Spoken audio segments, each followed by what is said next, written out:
Dewan Bandaraya Kota Kinabalu perlu memberi perhatian terhadap aspek kebersihan, keharmonian dan keselamatan dalam kawasan bandaraya. Ketua Menteri Datuk Seri Haji Nur berkata bandaraya yang bersih, indah dan ceria akan menarik kehadiran pelancong sekaligus dapat memperkasakan pertumbuhan ekonomi menerusi pelancongan. Beliau berkata demikian ketika melancarkan program Love KK dan KK Clean Up Day di Taman Awam Teluk Likas hari ini. Teks ucapan Ketua Menteri disampaikan Menteri Sains, Teknologi dan Inovasi Datuk Yaakob Han. Haji J optimis dengan sokongan dan penglibatan semua warga bandaraya, kerajaan akan dapat menambah baik dan meningkatkan pertumbuhan ekonomi, modal insan, kesejahteraan rakyat, jaringan infrastruktur serta kelestarian hijau di bandaraya Kota Kinabalu. Program Love KK dan KK Clean Up Day adalah inisiatif di BKK untuk menggalakkan penyertaan warga bandaraya yang berbilang kaum, agama dan peringkat umur dalam aktiviti kemasyarakatan, berbakti dan memberi sumbangan kepada bandaraya Kota Kinabalu. Sementara itu, seramai 50 belia dari 5 kampung di Pulau Sebatik, Kalabakan menjadi ahli baharu UMNO selepas menyerahkan borang keahlian kepada UMNO Kalabakan semalam. Mereka adalah belia dari Kampung Sungai Tamang Lama, Kampung Rancangan Tamang, Kampung Mantarak Baru, Kampung Weles B dan Kampung Sungai Laba. Borang keahlian diserahkan pengerusi belia Sebatik Muhammad Izhar Musa kepada Ketua Penerangan UMNO Bahagian Kalabakan Hadi Syam Nuridin yang juga Pegawai Pembangunan Masyarakat Dewan Undangan Negeri Sebatik. Penyerahan borang berkenaan diadakan dalam satu program yang diadakan di Dewan Seri Tamang Pulau Sebatik dengan disaksikan Timbalan Ketua UMNO Kalabakan David Udin. Muhammad Izhar berkata ramai lagi anak muda Sebatik dan Kalabakan akan berbuat demikian atas kesedaran bahawa hanya UMNO dan Barisan Nasional yang dapat membela nasib rakyat di Parlimen Kalabakan. Manakala orang ramai yang berada berhampiran sepanjang Sungai Bariawa Keningau dinasihatkan supaya tidak menggunakan air sungai yang tercemar akibat tumpahan gam papan lapis.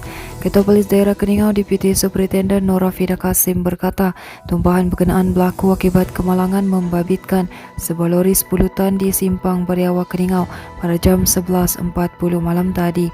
Katanya kemalangan membabitkan sebuah lori jenis trailer Shackman yang bergerak dari arah Kota Kinabalu menuju ke kilang Plywood Kosi Narsuk, Keningau. Katanya lori berkenaan dilaporkan hilang kawalan ketika menuruni bukit lalu terbabas ke bahu kiri sebelum terlanggar tebing bukit menghampiri simpang Jalan Bariawa.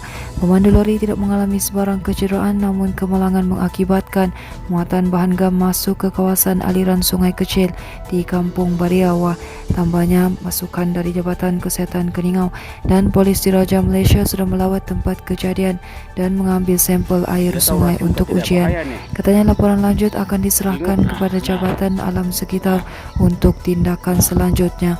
Orang awam dinasihatkan untuk tidak membuat sebarang aktiviti di sungai berkenaan yang disyaki tercemar.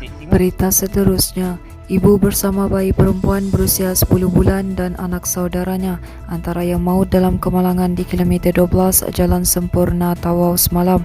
Dalam kejadian kira-kira jam 4.30 petang itu, dua lagi mangsa iaitu pemandu Pro 2 Kancil, lelaki berusia 30 tahun dan adik perempuannya berusia 27 tahun cedera dalam kejadian itu.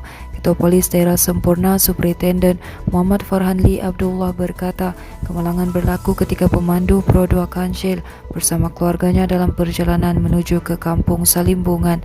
Sebuah kenderaan jenis pacuan 4 roda dipandu seorang lelaki berusia 21 tahun juga dari laluan sama berada di belakang Pro 2 Kancil. Sebaik tiba di lokasi, pemandu Pro 2 Kancil memperlahankan kenderaan dan tiba-tiba pacuan 4 roda melanggar dari arah belakang menyebabkan Pro 2 Kancil masuk ke laluan bertentangan lalu bertembung dengan sebuah lori dari arah hadapan. Katanya lagi akibat kejadian itu 3 mangsa maut termasuk seorang bayi perempuan yang berada di dalam Pro 2 Kancil. Pemandu Pro 2 Kancil cedera di tangan kanan serta di kedua-dua kakinya dan adik perempuannya mengalami pendarahan di kepala dan patah tangan kiri. Sementara itu, isteri pemandu berusia 30 tahun bersama anak yang dipangkunya meninggal dunia di lokasi kejadian manakala anak saudara mereka yaitu lelaki berusia 13 tahun meninggal dunia di Hospital Sempurna. Seterusnya, Sabah mencatat 234 kes baru COVID-19 hari ini, menunjukkan penurunan sebanyak 36 kes berbanding 270 kes malam.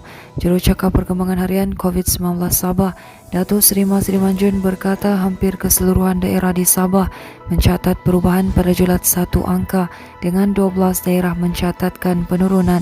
Katanya sebanyak 10 daerah lagi mencatat pertambahan kes baru, manakala 5 daerah tidak mencatatkan perubahan kes berbanding semalam. Teruskan bersama kami di asoka.com, berita komprehensif.